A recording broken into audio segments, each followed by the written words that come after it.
What is up, everyone? Welcome to episode 11 of Dead with My Friends podcast. I am Steve. I'm Nick. And on this episode, we will be talking about the South Korean psychological horror, A Tale of Two Sisters.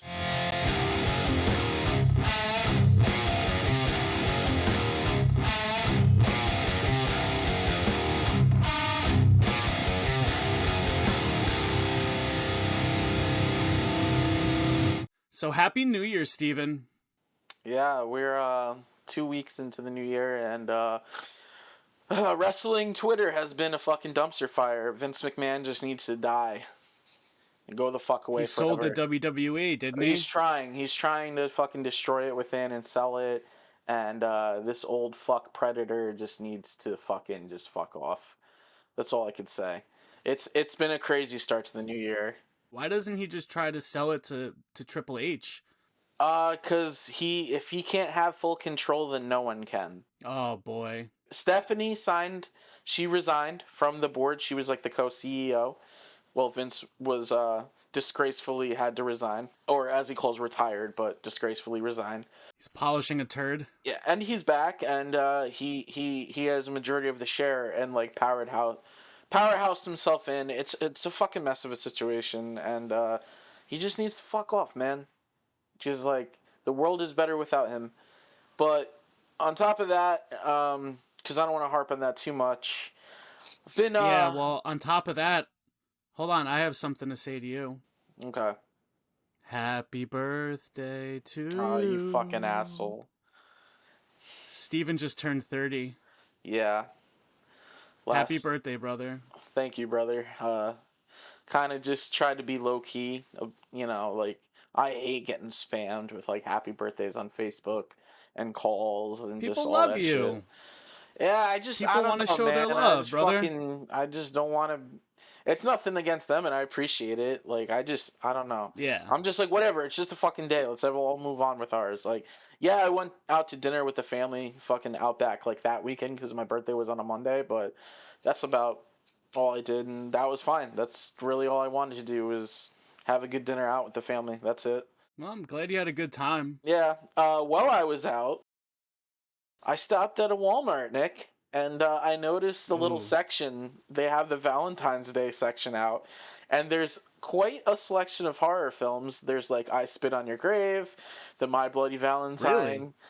Original and remake, yeah, and they're all. I know it's weird. They're all in the Valentine's Day section, but have you seen the slips? I saw the slips, and I just want to say, they're fucking horrendous. Dude, Walmart slips are something, man. They're fucking atrocious, dude. They're fucking atrocious. They're fucking atrocious, but they put I Spit on Your Grave in the Valentine's Day section. I know. How fucking morbid is that, right? That is fucking terrible. All of the slips, dude, they're like pink and black, so it looks like complete shit. They try to do the same thing every year for Halloween, like they'll do the black and orange slips.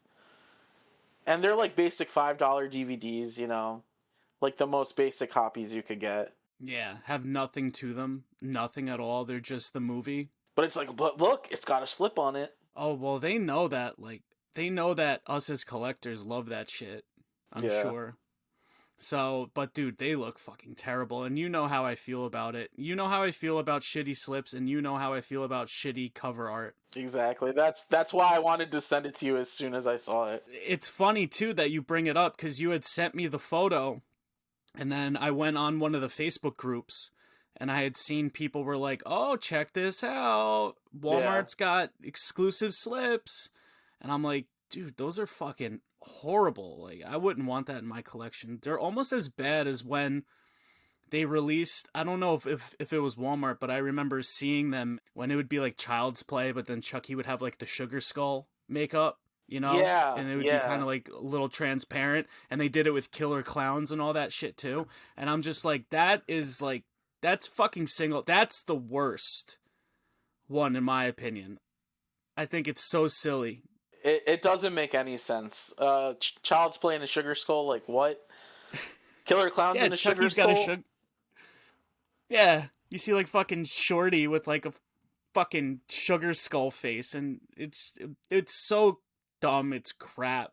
Another thing that fucking bothers me is how the movie posters just for like any movies anymore are. They're just so boring. Yeah. I think that was our biggest complaint about the new Halloween series was just how lame the posters are. It was just a black background and then just like a side profile of like Michael. Yeah. You know, they just all sucked. All those posters sucked.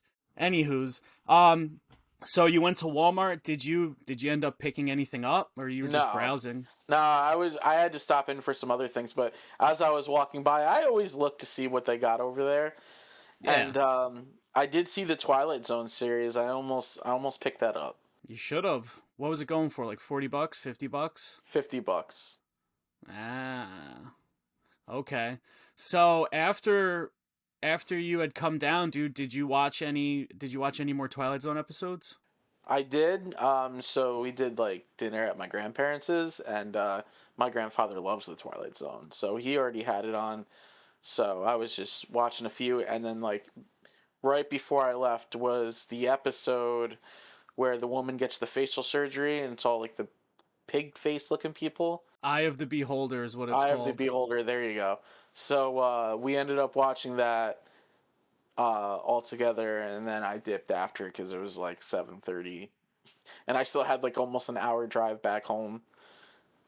That's a great episode, man. That's another great episode. I watched so many episodes. But now, if you remember last time, I had told you that anytime, Sci-Fi does the 24 hours, I think that I've seen every episode, but I always end up seeing an episode I've never seen before. That's going to change in 2023, because before the new year comes around, I plan on watching every single fucking episode. Okay. No surprises anymore. I want to see every episode. All right, I dig it.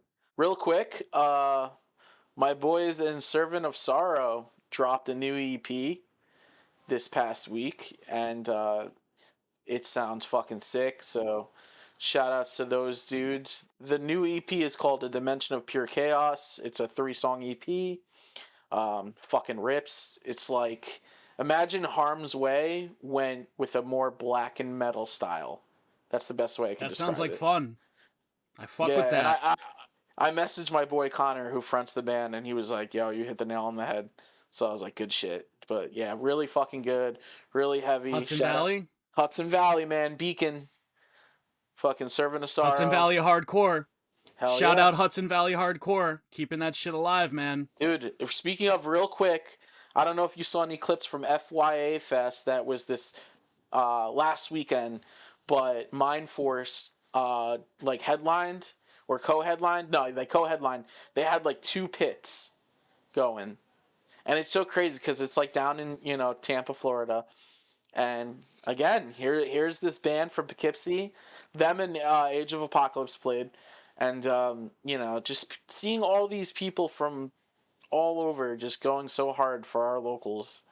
It's just so fucking sick to see, man. I'm overdue for a show. Yeah, I was looking. Mind Force was playing, I think, with Age of Apocalypse over in Connecticut.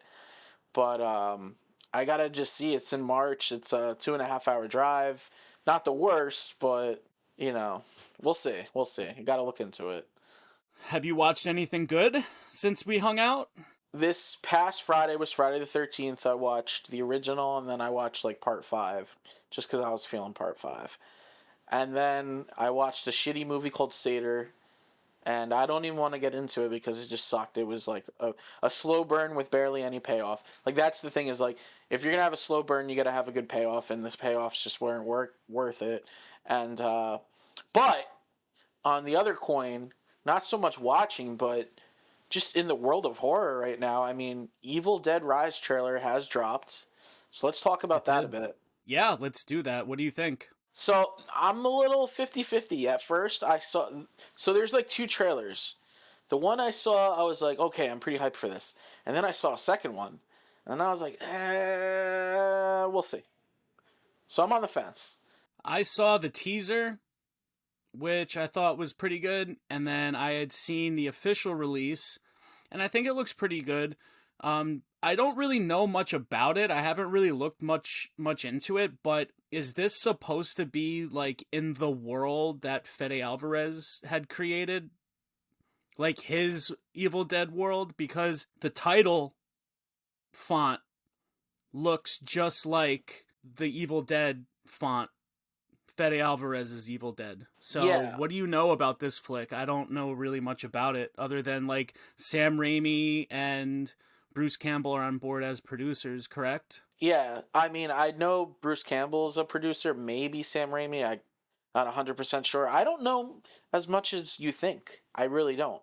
Except for the fact that it takes place in an apartment building. And yeah, it does give the vibe that it could be in the Fede Alvarez Evil Dead universe. When I first heard that it was in an apartment, I was like, oh, this would be cool if they went the Demons 2 route where everyone in the apartment is like getting infected with whether it be like the deadites, but in Demons 2 is like the demon Right. infection where you bite someone and they turn into a demon. But it looks like it's really confined to just the one apartment and this family, and I'm like, well, that's a wasted opportunity. But we'll see. I mean, I'm trying not to judge too much based off the trailer. I mean, I know some people have already written it off like, nah, fuck this. This looks like shit. I And can't see some, why. and then some have like looking really excited. At first I seemed a little excited, but then again I saw a second trailer that was a little bit different from the initial, and I'm not talking like the teaser. I saw the teaser, I saw the first trailer drop, and then there was like a second trailer drop, and that was on accident. It was actually an ad from a YouTube video I was watching, and I was like, oh, this looks like a different trailer for Evil Dead Rise. I'm just gonna let it rock. And then after watching that trailer, I was kind of like, I don't know. We'll see. We'll see. That's all I could say. Yeah, I guess we'll just have to see how it goes, man. I mean, I'll definitely be seeing it. Yeah, yeah. I'll be there. I'll be there.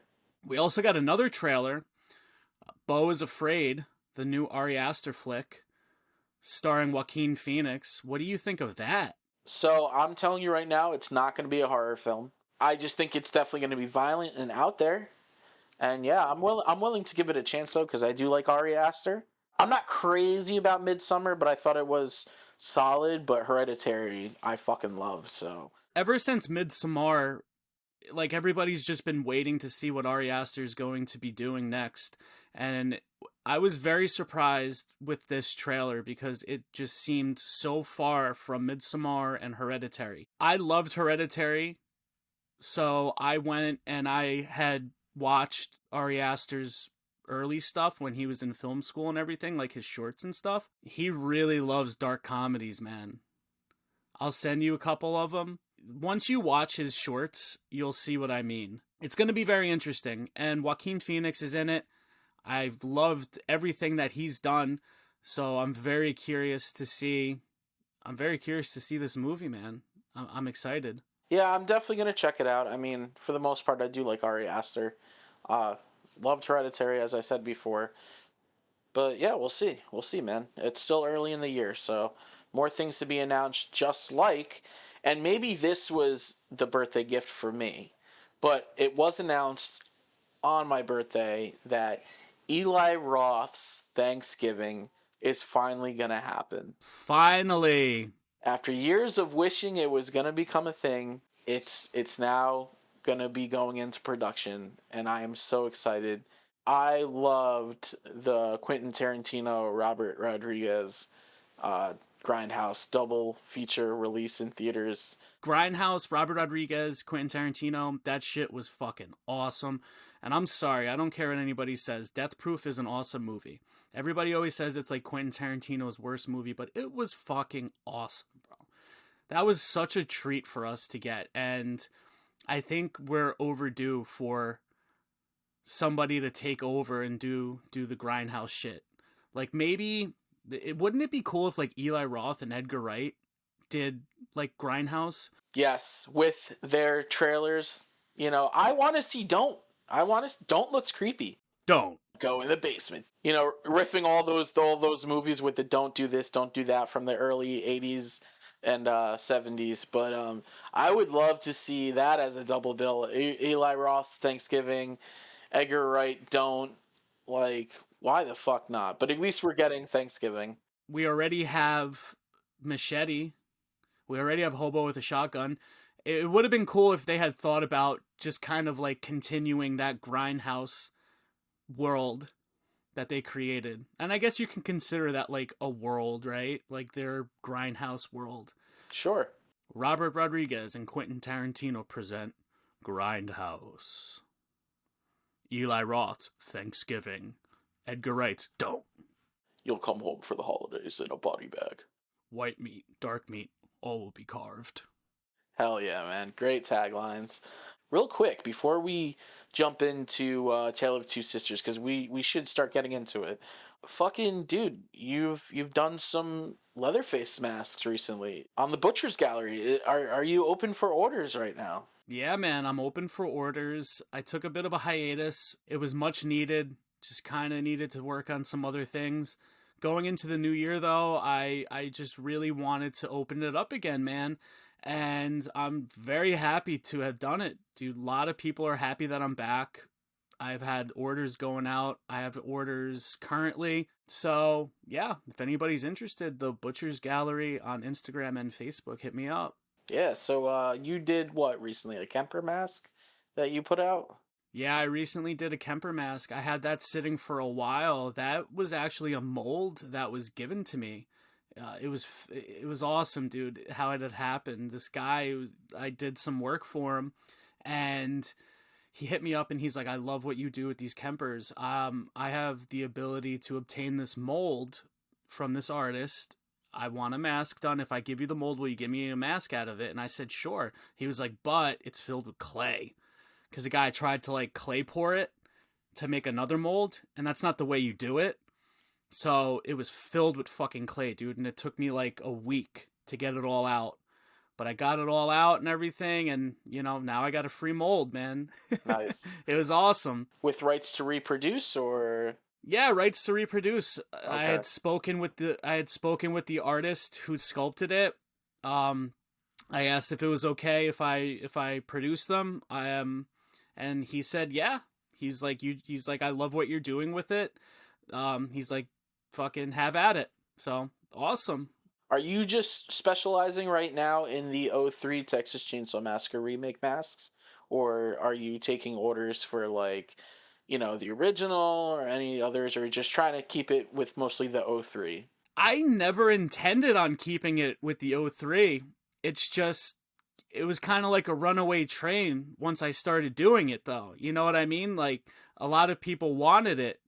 So that's what I primarily did, because those are what the orders came in as, was like Kempers and the Eric masks and the '03 masks and shit like that. And it kept me so busy, I never really had much time to venture to do like anything else. Like, I've done a Sinister mask. I did a Banjo mask from the Devil's Rejects, which was probably my favorite one that I ever painted. Yeah, I remember that one. I did a couple of Slipknot clown masks, which are some of my other favorite things to do. But dude, you got something that you want to do, hit me with it. Let's see if we vibe doing it. I really really want to paint a Friday the 13th part 4 bust.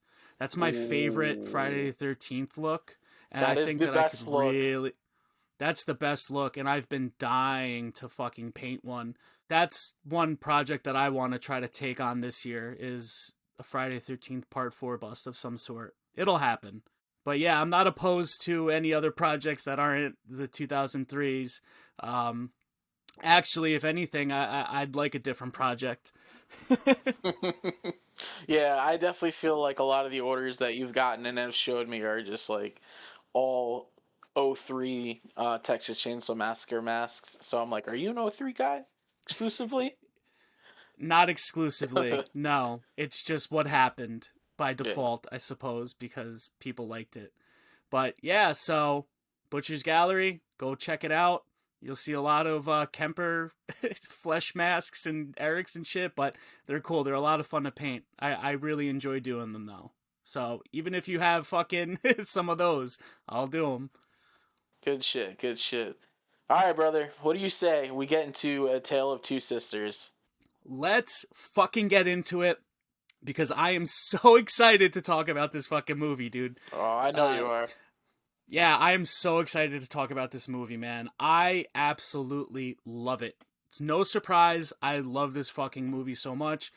I'm half tempted to just give you my rating right now, but we're gonna fucking save it to the end, dude. So, Yeah. Steven, plot breakdown. Let's do it. All right. A Tale of Two Sisters focuses on a recently released patient from a mental institution who returns home with her sister, only to face disturbing events between her stepmother and the ghosts haunting their house, all of which are connected to a dark past in the family's history.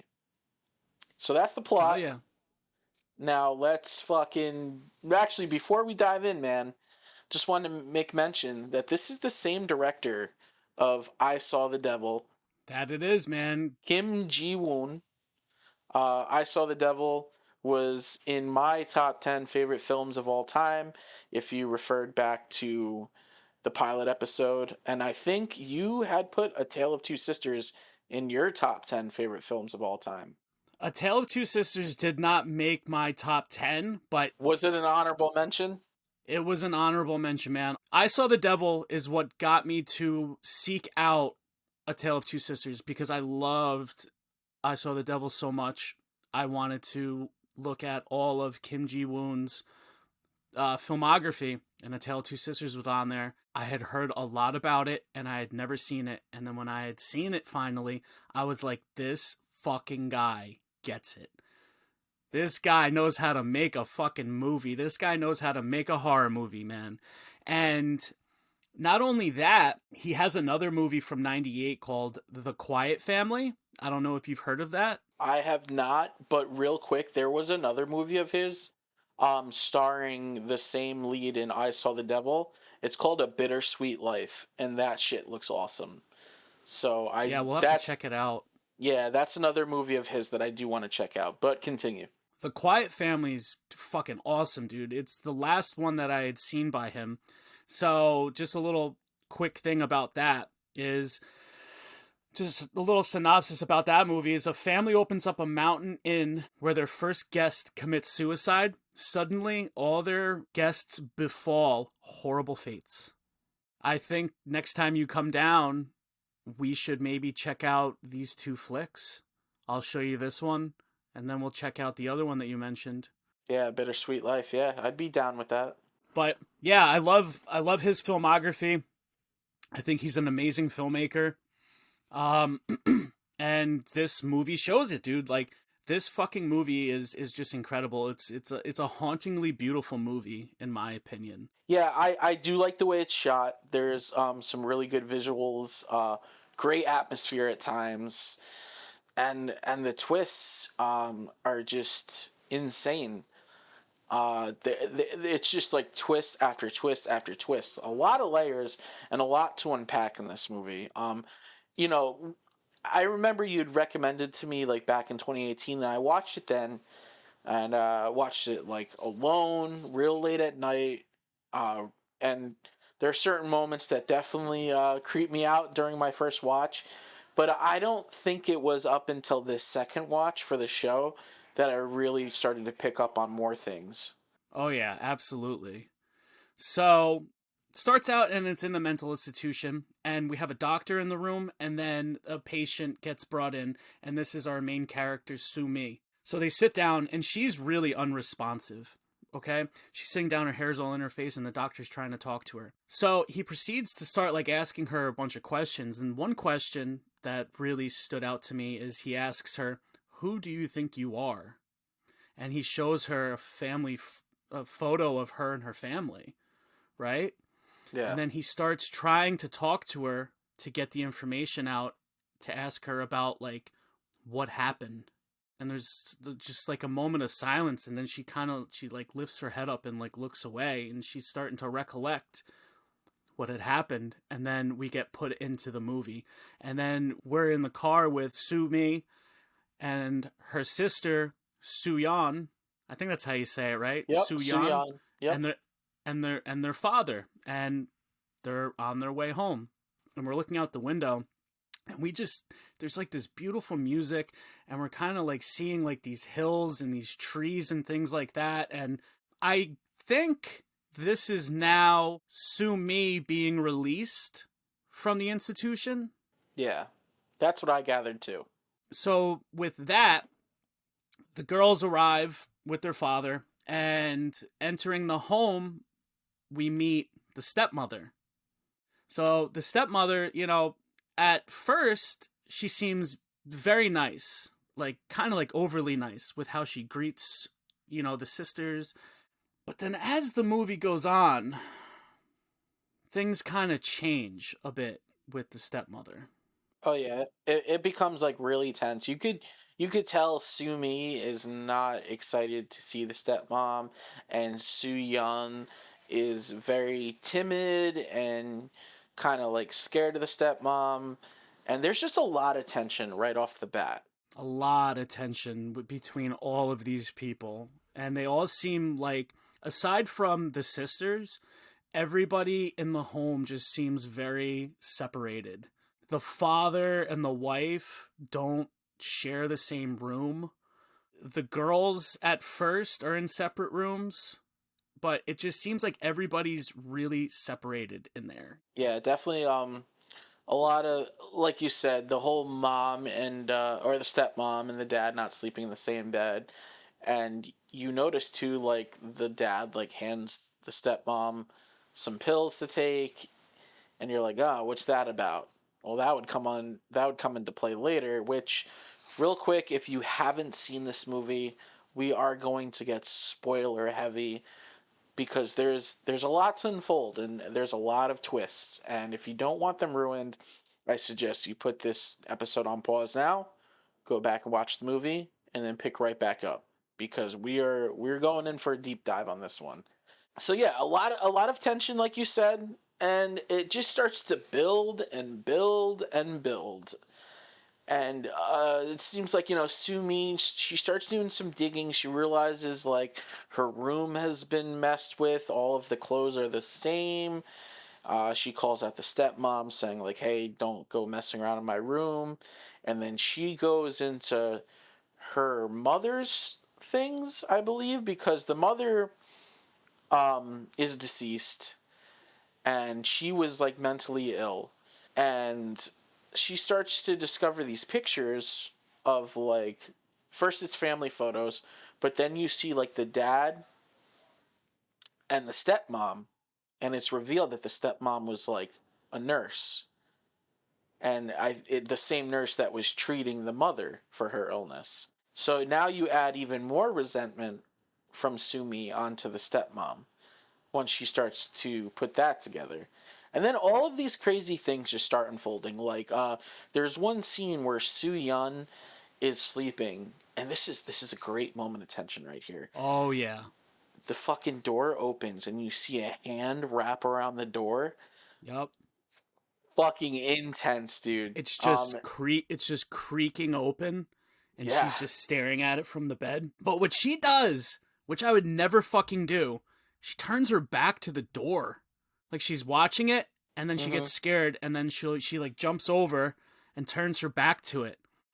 And I'm just like, that is the worst thing that you could do. That makes it horrible, right? It makes it so much scarier. And then yeah, doors creaking, and then we just see the hand Yeah. come around. Very, very creepy. There's a good amount of really fucking creepy scenes in this, man. Yeah. And I love them.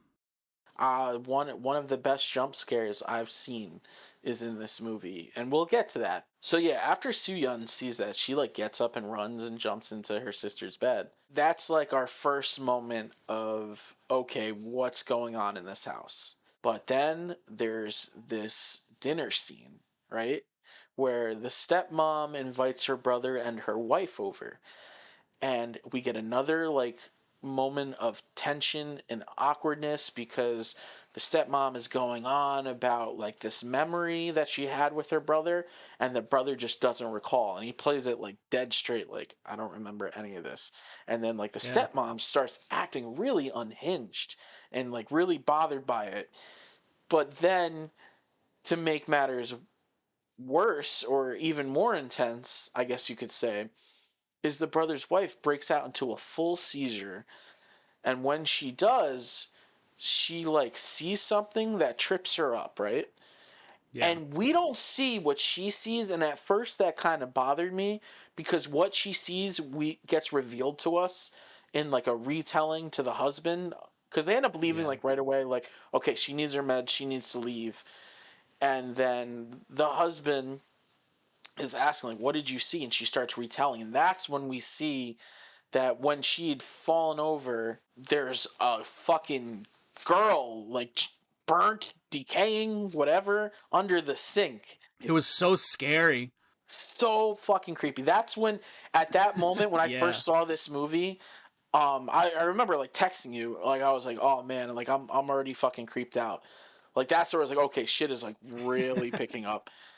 Um, and I don't know if I missed before, but there's also a moment. Does this happen before or after where Sumi is in her bed and the ghost comes in to her room? I think this happens after. All right, so let's continue on then with the dinner scene and like the reveal. Yeah. So the stepmom, after experiencing all this at the dinner, she bends down, right, to look under the sink. And she doesn't see anything, but she sees like a broken piece of a hair clip. And right before she's about to reach for it, again, there's just that moment of tension building. You know something's coming, but then Yeah. they distract you because at the dinner table, you see a girl in a green dress. And that diverts your attention. And then as soon as it does, it comes right back to the stepmom grabbing the hair clip, and boom, that big jump scare of the decayed hand from under the sink grabs her. And Yep. dude, it's like even the second time I knew it was coming and I still jumped. I still jumped. It still scared the shit out of me. One of the best jump scares Yep. I've ever seen. Oh yeah, I agree, man. They did a fucking great job at setting up that shot, man. At just setting up that fucking tension, dude. You Yeah. know, like you said, she bends down, she goes and grabs the hair clip, and then just the way that they had moved the camera around, and then behind her we see the girl sitting at the table, and then she looks up and she's gone. And then boom, the fucking jump scare when the ghost grabs the hand. But the ghost that's underneath the sink is the ghost that is haunting everybody, as it seems, in the house. Another scene which is really fucking unsettling is when Sumi is in her room in the middle of the night, and we hear like this fucking scratching in the room as she's asleep, and then she wakes up and she starts to look around the room, and then at the foot of the bed we see a fucking head just crawling into the frame, and it's just, you hear the scratching. There's no music underneath it or nothing, it's just the sound of the room. And then looks over and then gets up, and then we see this very skinny ghost, long hair with like a bent neck, Yeah, like and a she broken neck. walks like a broken neck, and then she walks over and then crawls onto the bed, and then she crawls over Sumi, right? And then blood starts dripping down her leg. Then there's like this kind of like chaotic moment for a minute, and we have like this really fucking scary interaction between Sumi and this ghost. And then she wakes up and it was all a dream. But she finds out that her sister had just menstruated, had just begun her flow. So she goes into the stepmother's room and she gets her sister this feminine care product, and the stepmother asks her, she's like, "What are you doing?" And then she tells her, you know, what she's getting, and she tells her like Suyeon is menstruating, and then the stepmother laughs and she's like, "That's funny." She's like, "I have mine too. How is it possible that all of us are menstruating at the same time?" Yeah. And that ties into like one of the big reveals later, but it is a weird coincidence because again the ghost starts bleeding on Sumi, and also that little hand popping out from under the ghost dress, that was pretty creepy too. Yes, yes, yes. I failed to mention that. So yeah, that scene is another an intense and scary one. But another scene that I feel like we glossed over that has a good example of scary atmosphere. At one point, Sumi gets up to grab a drink of water from the fridge, and she sees that her dad is like just passed out on the couch, but it's dead silent and there's just nothing but the static of the TV. Yeah, it's great. That every time I see that in a movie, it's always good atmosphere. There's nothing creepier Yeah. than everything else off but a static TV. I mean, you could say yeah, it goes back to like The Ring and shit, but and even like in Poltergeist or I think it happens in Stephen King's Silver Bullet. Anytime there's just a staticky TV and nothing else going on, always just creates great atmosphere. You're like, yeah, something's gonna happen here. Yeah, you're waiting exactly. You're waiting for something to happen. And then the cliche thing, right, is like they go up to turn the TV off, and then whatever's supposed to scare him's in the reflection behind him. Hmm. Yeah. Yeah, so Sumi sees her father sleeping, and she does a nice thing, and she goes and she tries to cover him with a blanket, and then the stepmother's there, and she's like, "What are you doing?" And it's just like this really hostile kind of interaction between the both of them. No, and it just culminates to more. I mean, because eventually the mom, she discovers that Sumi and Soo Young had been going through their mother's old things, and on top of that, the the family bird that we think is the stepmom's gets killed, and the stepmom discovers like the bird with a broken neck in her bed, or no, Soo Young's bed. So she immediately targets Soo Young and like locks her in a closet, and you're like, why in the closet? There was the whole thing that had happened with the bird, right? There's the family bird, like you had mentioned. And early on in the movie, Sumi and Suyeon are talking, and Sumi jokes and says something about killing the bird. And we it kind of alludes to like what happens. So the bird ends up getting killed, and then it ends up in Suyeon's bed, right? She ends up getting blamed for killing the bird, and the bird is the stepmother's bird, so she is fucking furious. So there's this whole fucking exchange that ends up happening where she pulls her out of bed, and then she drags her into the wardrobe, right? But it's this wardrobe which is just kind of like what's the deal with it? Like you know what I'm Yeah. saying? Like what's the Yep. fucking deal with the wardrobe? Because it comes up a bit, right? It comes up a lot in this now, or throughout the movie. It comes up a bit. So she's in there and she's screaming and she's, and then the stepmother's like, this is your punishment, say sorry, right? But it's this wardrobe which is it plays some part in this story, and we don't find out just what it is until the end.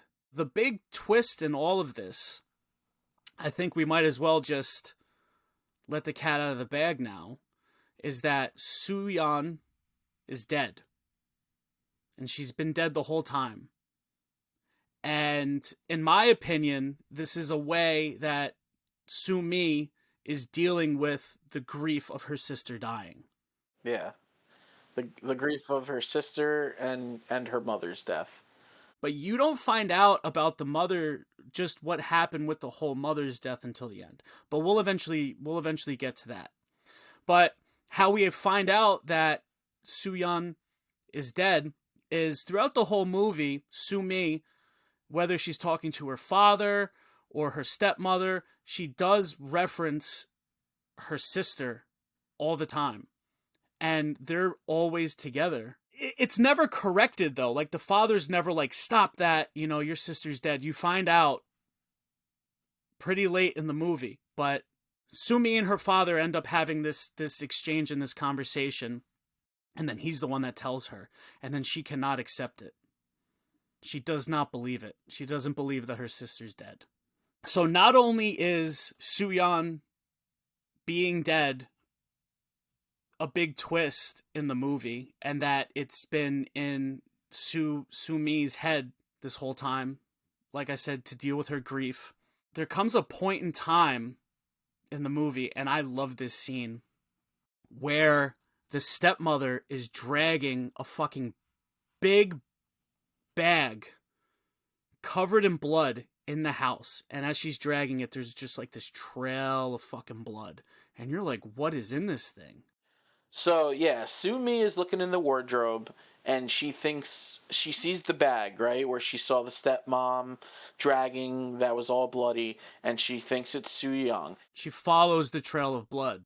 Yeah, which leads to the wardrobe, and that's where she discovers the bag.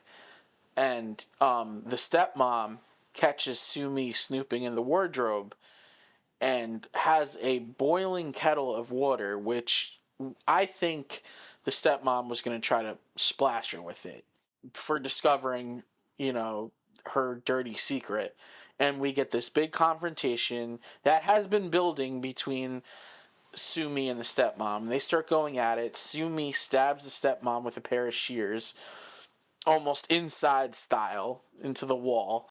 But the fight between Sumi and the stepmother, it's fucking great, and it's incredibly intense. Okay, and the scene, the shot when Sumi stabs her stepmother's hand into the door of the wardrobe, that's fucking awesome. Okay, and then furthermore, they're just fighting and fighting and fighting, and then Sumi ends up getting knocked out, hits the floor, and then the mother's dragging her out into the hallway, and then Sumi's just laying on the ground, helpless, right?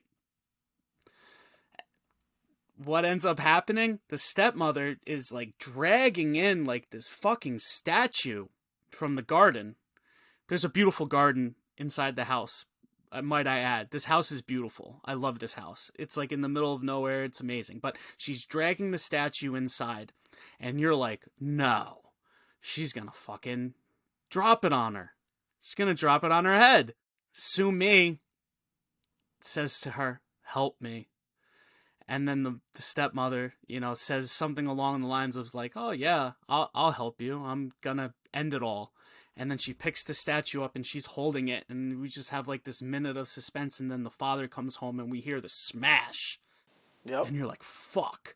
Father walks in, and then he sees Sumi on the ground, and this statue shattered all around her. And she's not dead. So after that, right, the father ends up making a phone call to somebody to come to the house. And Sumi has come to, and she's now sitting in the living room, kind of like just disassociated because of the whole events that had ended up happening. The stepmother's nowhere to be found, anything like that. No questions asked. It's an interesting scene. So what ends up happening is, as she's sitting down, the door opens, and then a figure walks in a suit. And it looks like a man at first. I thought that it was a man, and I thought that it was going to be the psychiatrist from the beginning at my first view. Yeah, I did too. The camera ends up panning around. And who is it in this suit? It's the stepmother. Totally different demeanor. Totally different person. Not the stepmother that we've been seeing throughout this whole movie. And she starts talking to Sumi like she hasn't seen her in a while, right? Yeah. She's like, Sumi, how are you doing? Everything like that. Like, what's going on? All this and that. Ultimately, you find out that the final twist of this movie is that the whole interaction, the whole stepmother throughout the movie was also in Sumi's head. And she has some kind of dissociative personality disorder. Through dealing with this grief of her sister and her mother dying, she has created all of this in her mind. And you know what, man? It took me, again, the second watch to see all that. Because I was very confused after the first time I watched it. Because I had mentioned before, but this movie just hits you with twist after twist. And it's just a lot to process. That's one of my very few complaints, is just it's a lot to take in at once, I feel like. And you could get confused very easily if you're not, looking for these specific details. And I mean, you're not when you first watch it. You're not looking for any of these details. But the payoff is just so fucking rewarding at the end that you want to go back and follow the breadcrumbs. Yeah, dude, you're exactly right. The payoff is good, and it does make you want to go back and watch and start connecting the dots. And he does sprinkle them out throughout the whole movie.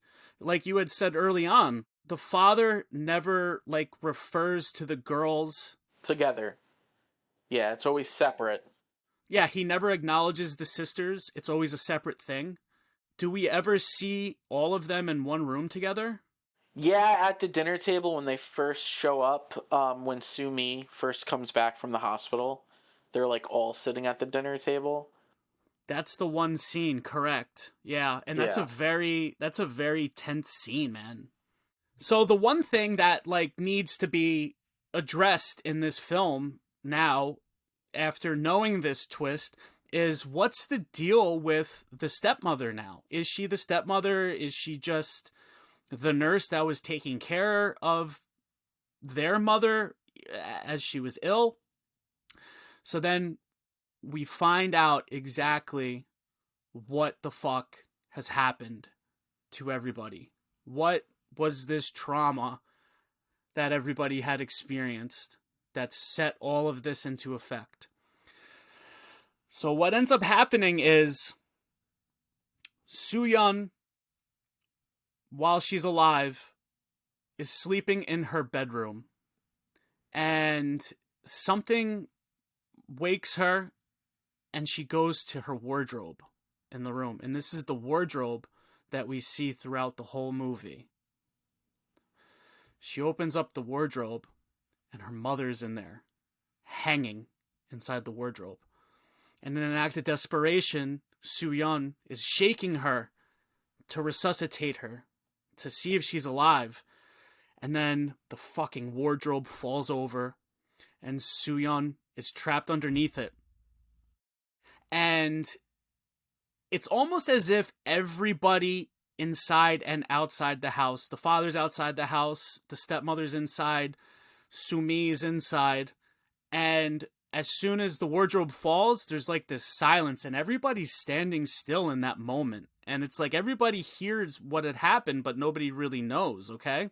And then, boom, everybody just goes back to what they're doing. And then the stepmother / nurse at that time runs upstairs, and she sees Soo-yeon trapped underneath it. She's just shocked by it. But for whatever reason, she turns her back to it and walks away. And fucking leaves her underneath it as she's asking for help. She can't scream, but she's asking, she's help me. So she walks away, and just for a brief moment, she's standing in the hallway, and Sumi walks out of her room. And then her and the stepmother have an interaction, and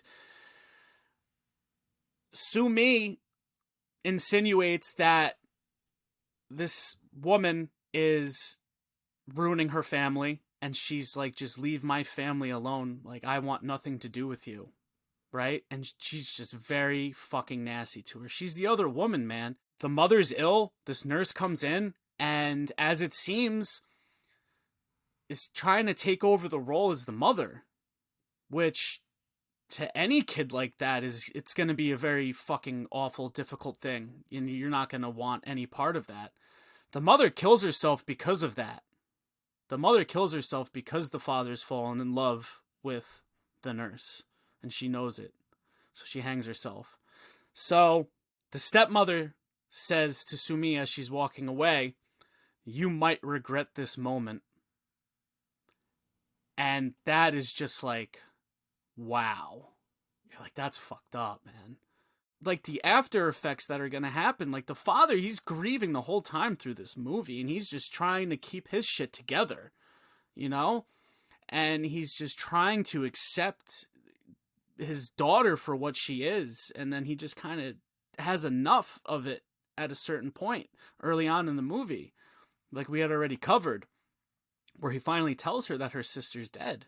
And this is how I see it. It's just he's like, yeah, you know, I'm gonna let her grieve in her own way, but it just becomes too much for him, and he just lets it out. How horrible the stepmother was, just doing what she did, man. You know, letting her die, like it just it ruined the family, tore the family apart. He doesn't go about dealing with it the best way because he leaves Sumi alone a lot, and it seems like he's out of the picture. But maybe you are right in that he's trying to let her deal with the grievance her own way. But I'm sorry, he does just such a shitty job as being support for her. That might be how he deals with his grief too. Yeah, I'm sure he's got a guilty conscience of like Soo Young being dead and his wife. Everybody has a guilty conscience in this movie. The father, you know, falling in love with the nurse who's taking care of his ill wife, and then his wife killing herself because of it. And then not only that, his daughter dying as more or less a result of it. So he kind of indirectly killed his daughter. And then furthermore, his daughter, who's still alive, has developed this dissociative disorder to deal with that grief. And it is just a lot. When simply this fucking woman could have just lifted up this wardrobe and saved that poor girl. It's crazy. But it makes for a really good story in a movie. It makes for a really good story. But then there's more, Nick. There's more. There's more. Because there just keeps to be fucking more with this movie. And there's a scene after where the nurse goes back to the house and she goes into the room where there's the wardrobe. Sumi is back in the institution. They put her back in the institution like she was in the beginning. And the nurse feels almost like guilty now. Now there's some guilt to this. And she goes back to the house. And that's when she goes into Soo Young's room and she stares at the wardrobe because she's probably reflecting on that moment. And as she gets like locked in or something into the room or something, and then like the wardrobe opens. So, like you said, man, she goes back. Probably had not been there for a very long time. So she goes into Soo Yun's room, and it is freezing cold in there. She's shivering, and like you could see her breath and everything like that. So when she ends up walking into the room, we see like there's like this curtain against the wall, and then there's like a little ribbon hanging underneath it. And then as soon as she sees it, it immediately fucking goes away. And then she walks over to it and then opens the curtain, and then we just see like a little nook in the room. And then she goes over to the wardrobe and then opens it up. And then we see the ribbon between like two pillows, and she goes to grab it. And then what happens, Steven? And a hand reaches out and grabs her, and out comes the ghost of Soo Yun exacting revenge on the nurse for just leaving Soo Young there for dead. I love the way that it ends though, dude, because she comes out of the wardrobe, right? And just the horror on the stepmother's face, right? It cuts. We're outside of the house, and it's pulling out, and we hear the scream of her, of the stepmother. And I just love the way that it ends, man. I love the way that it ends. And then don't you hear like Soo Young whistle or something, and like Sumi like hears it from her bed or something like that? Yeah. That's prior to the stepmother entering the home. And you know that it's Soo-young because when her and her sister at a point in the movie were hanging around, they were like whistling, and Sumi was like, "Oh, I can't whistle. I can't do that." Right? But her sister Yeah. was able to. Yeah. And you know what, real quick, now that we've like really gone through everything, I'm happy that the ghost wasn't just straight up trauma, because Colin from Hardlore had brought this up like 2 episodes ago, and I couldn't agree more. I fucking hate when the ghost is just trauma. It's not really a ghost, it's just trauma. And this movie almost does it, and I'm not gonna lie, had it gone that route, this shit would have been way down for me. Well, what do you But mean by that? that there's never really a ghost. It's just your traumatic experiences reflecting, and the ghost doesn't exist. Now it almost does this though. It almost does this with the whole It personality does. disorder. However, no, there really was. The house was really being haunted though by Soo-young and the mother. Like, Right. yes, it's obviously clear that Sumi has had delusions of Soo-young being alive and the stepmother being there, but it's clear that the house is haunted and that the ghost of Soo-young and the mother are real. Like, they truly are Right. haunting the house. And I appreciate that, because had that not been established that they truly are haunting the house, my rating on this movie would have went way down. And I probably would have I never get watched it that. again. Well, Because I like I'm that. so tired of the trope of, oh, the ghost is just trauma. I get so sick of that shit. I'm glad you explained that to me though, because yeah, I didn't get what you were saying about that. But yeah, no, it makes sense to what you're saying. And this movie, it could have went that way. It could have, and I'm happy it didn't. Oh yeah, same. I love the payoff. I love the payoff that it was actually really haunted. I know a lot of people that love this movie. It's a special movie, man. I mean, at the time of its release, it was like the highest grossing South Korean horror movie ever. And it was like one of the first that was ever premiered in the United States as well. And upon, further investigation, I had actually found out, and it totally like fucking made sense. Have you ever seen the movie Goodnight Mommy? Yes. Yep. That movie is almost the same exact fucking movie as this. Yeah, you're right. And it's You're right. heavily inspired by it. Exactly, because there's a set of twin brothers, and one of them is really dead, and the evil mom. You think the mom's the evil one the whole time, but it's just this kid dealing with the grief of his brother dying. And he was the cause of his brother dying, right? I think. Yeah, I wasn't really into no, that movie was alright, but it was okay. But again, the whole ghost is trauma shit. yeah. Yeah. I don't like that Well, trope. in that movie, the ghost was trauma. There wasn't a real Yeah. ghost. The ghost was trauma. So I see that now, Yeah. But I love this movie, man. I'm gonna go off and fucking rate this. This is a 10 out of 10 for me, dude. Cool. 10 out of 10. Okay. A 10 out of 10. 10 out of 10. I think this is like one of your first 10 out of 10s Yeah. on the episode. Wow. Oh yeah. I can't throw them out too much. 10 out of 10's a special rating, dude. Can't give it out to everybody. Can't give it out to every movie. I agree. But yep, 10 out of 10, brother. So, what do you rate it? Yeah, man, I think I'm going to have to rate this a 6.8 out of 10. It is a good That's movie, low. don't get me wrong. It's a good movie. The twists and turns, there's a lot of them, and there's good moments of scary like atmosphere, and that probably one of the best jump scares I've seen. But it's not really my type of movie. So here's the thing, it leans more towards the thriller aspect. I love thrillers. I don't really care for thrillers. However, I do think South Korean thrillers are better, like I Saw the Devil or Old Boy or Lady Vengeance, things like that. you know, like, well, those are revenge films, but there's a thriller aspect too. Right. They're not horror films. But I don't go seeking out thrillers. I don't really care for them. Like, Seven's good.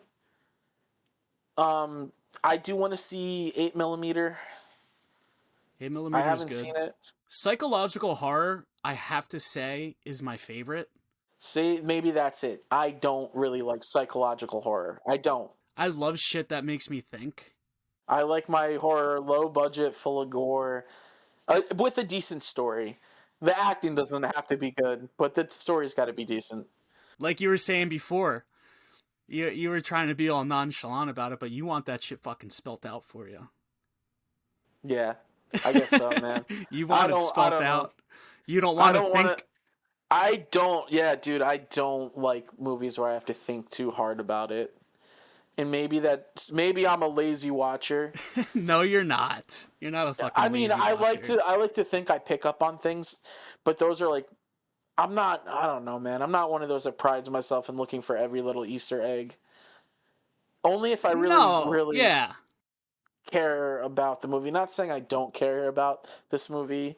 It's just psychological horrors are just not really my thing.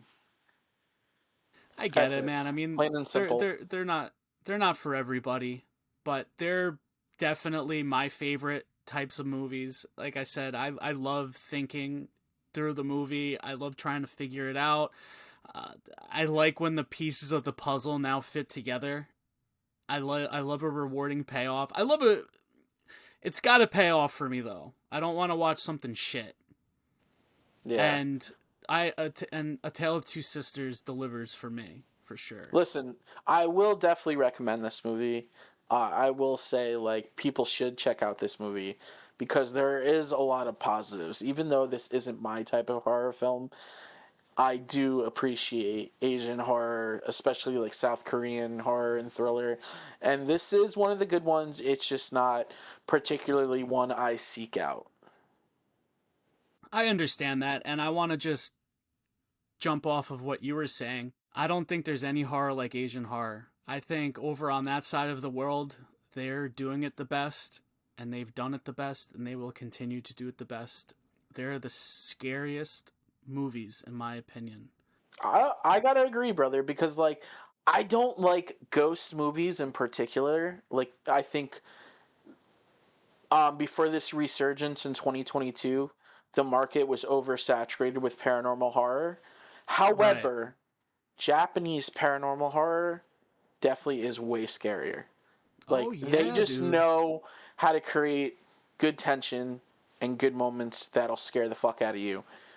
And I will say, though, like, J-horror, especially, like, top-notch shit, man. I love, whether it be the pseudo-snuff, the gore, Japan's really good for its gore, too. Body horror, especially body horror. There are so many good, like, Japanese body horror films out there. But also, like, in the paranormal aspect, yeah, Japanese ghosts are way scarier. Asian horror in general just fucking rules. It does. I mean, isn't the paranormal, like, huge as far as the culture goes in that part of the world? It's just a lot of, like, folk tales and just a lot of stories about ghosts. Yeah. Man. Yeah. Absolutely. This shit's ingrained in them, man. You know? It just since it's part of their culture, they just do it so fucking right, man. And man, I love it. And there's a lot of, I shouldn't say there's a lot, but, like, dude, you remember the Tartan Asia Extreme flicks? Yeah. I think I picked up one of them at when we were at VHS Fest. There was a Tartan Asian Extreme release I did pick up there. So but that's where dude, if it wasn't for that label, man, I don't think I would have seen a lot of the Asian horror movies that I've seen. I probably would have seen them much later on in life. But dude, like, that's where I'd seen Old Boy. That's where I'd seen Lady Vengeance and Symphony for Mr. Vengeance. Maybe even Audition is where I'd seen it too. And I mean, just some labels that are doing amazing shit as far as the Asian horror goes, man. Error 4444, they're really doing the thing now. They're awesome. Terracotta's great. So Yeah, anybody who's Terracotta, trying to great get label. into, if anybody's trying to get into, watching these types of movies, I would definitely say seek out those labels.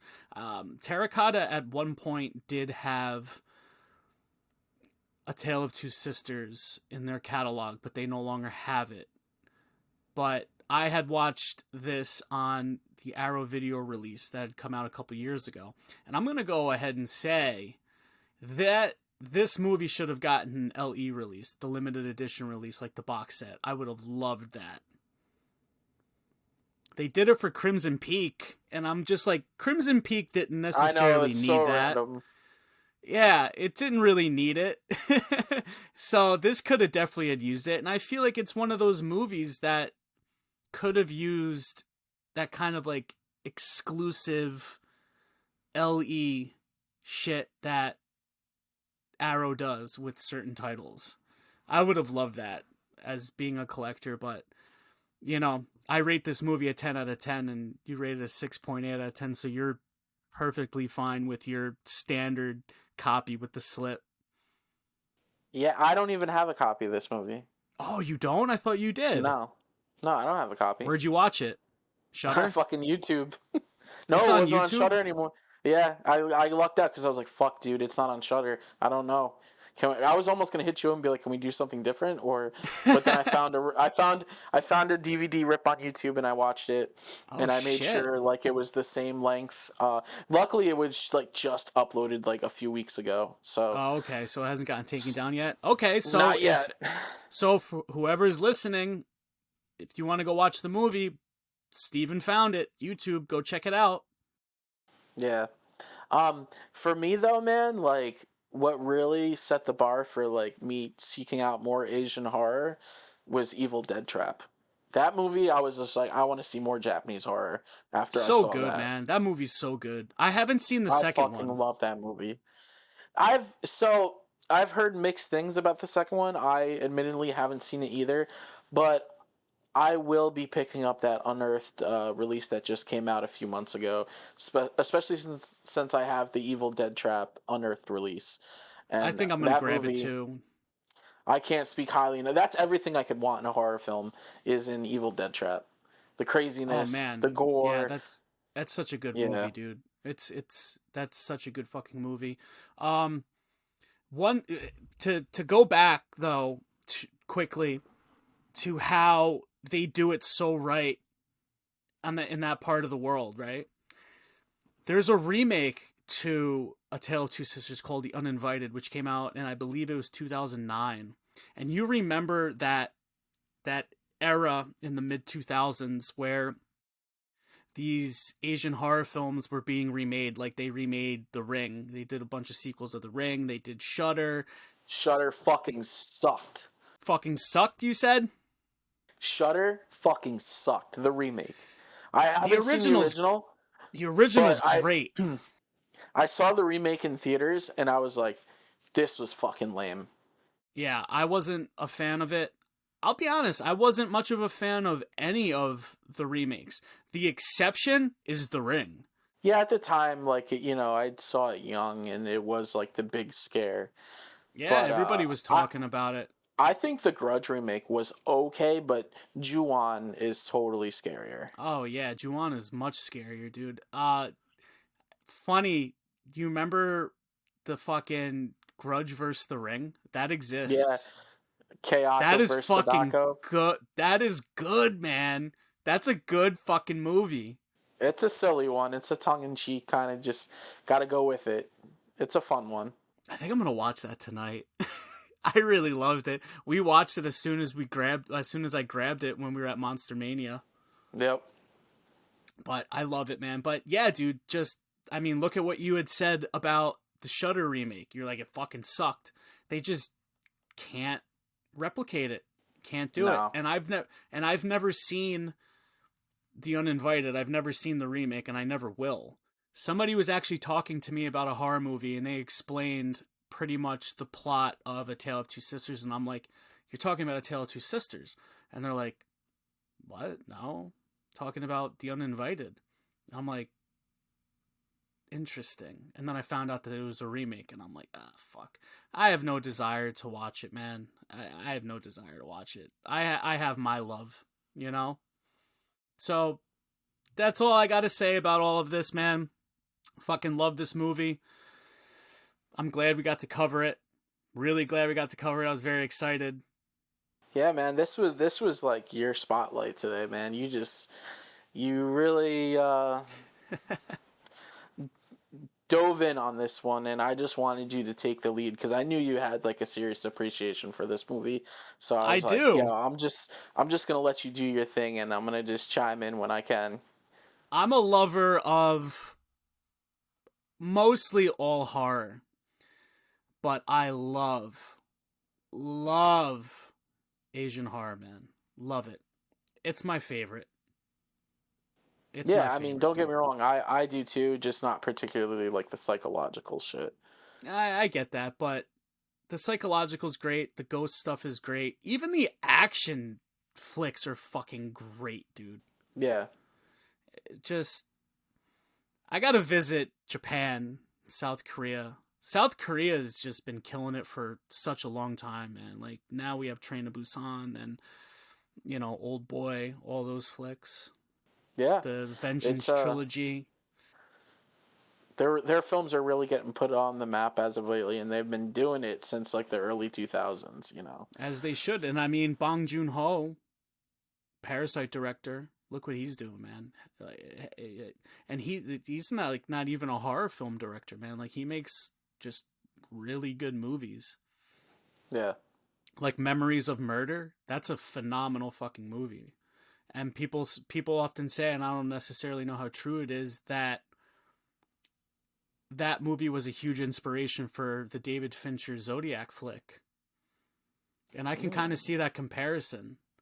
Okay. And Zodiac's a movie of its own because it's based off of Zodiac, but as far as being a detective film, I could see where they had pulled some pages out of Memories of Murder. But Bong Joon-ho is one of the best filmmakers ever, dude. Parasite's incredible. He's great. Parasite was good. Again, I don't normally like thrillers, but Parasite was good. If I'm going to watch a thriller, it's probably going to be a South Korean thriller. Because I had someone like recommend me, what was it? The Menu?